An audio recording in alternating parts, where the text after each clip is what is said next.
Magnini. È stato probabilmente il fallo già battuto, calcio di punizione. Maini ha ricevuto da Lopez, avanza Jimmy.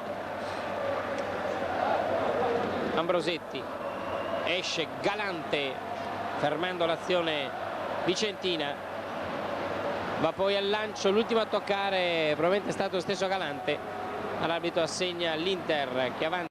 Branca, bene, Beghetto,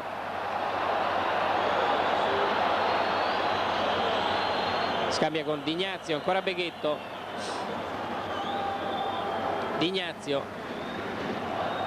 bello il colpo di testa di Di Carlo, libera Ambrosetti, il cross, deve fare gol Iannuzzi e lo fa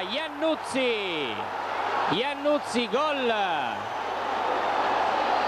grande azione.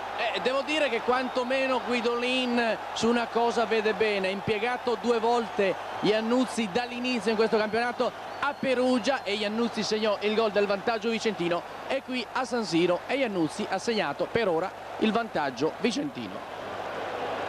Grande apertura di testa di Di Carlo.